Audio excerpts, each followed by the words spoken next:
Modern agriculture operates at an industrial scale, balancing global food security against complex climate constraints. The stakes for research in this field are high.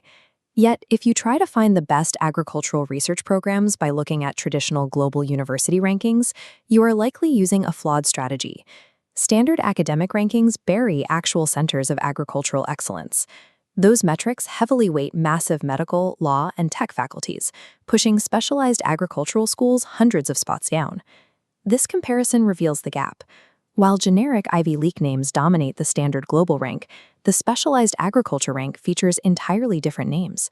Look at the University of Agriculture Faisalabad, sitting at 613 globally, but holding the number 14 spot in pure agriculture worldwide. Ignoring this data means missing out on highly concentrated R&D ecosystems, places where 100% of institutional funding and facility space targets your exact field. The AD Index separates these institutions using a strict core principle: dedication. They measure whether an institution is wholly devoted to agriculture, rather than measuring the strength of an isolated faculty within a larger school. As this inclusion criteria shows, the primary list is restricted to universities and colleges entirely dedicated to agronomy, forestry, fisheries, and related life sciences. The rules explicitly exclude general and comprehensive universities from this primary list, even if they boast incredible agricultural departments. This creates a structural choice for any researcher entering the field.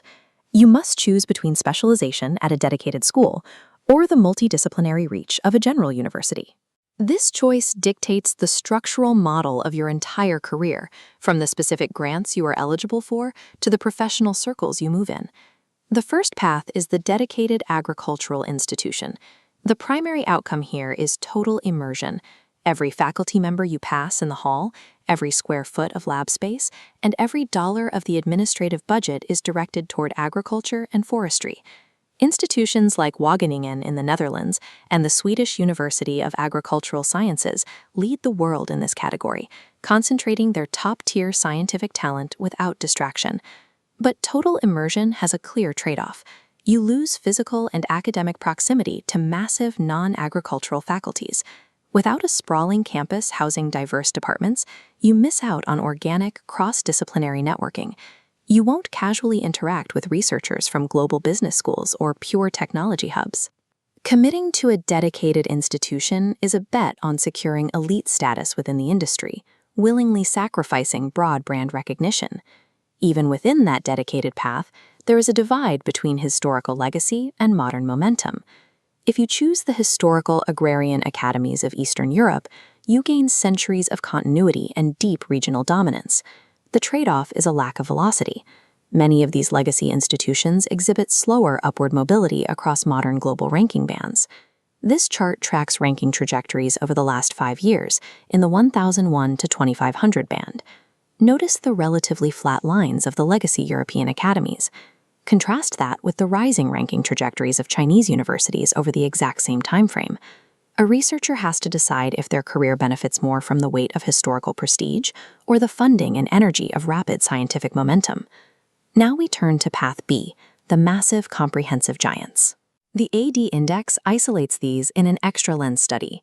These are broad universities that feature high-performing agricultural faculties within a wider academic framework. The University of Florida represents the apex of this model.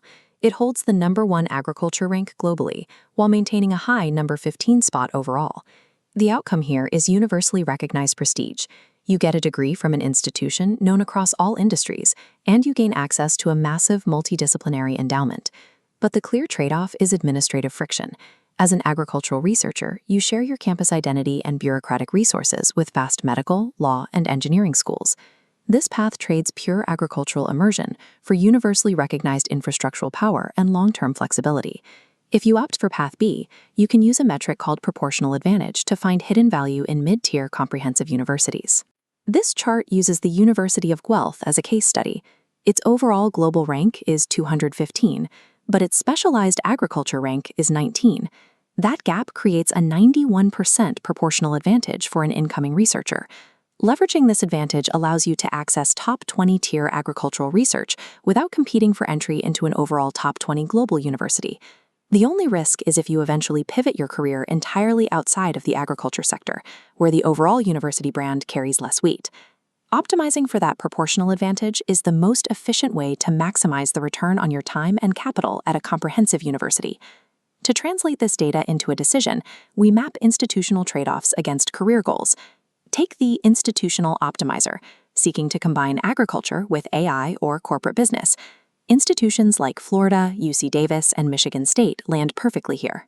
Path B provides the cross-departmental infrastructure this profile requires. Conversely, the pure researcher seeks maximum density of top-tier scientists for deep vertical agronomy. Wageningen, SLU, and Faisalabad dominate this specialized quadrant. Identifying your precise career end goal is the required first step before a single piece of ranking data becomes useful. The path from the microscope to the boardroom is paved by the institutional engine you choose to work within.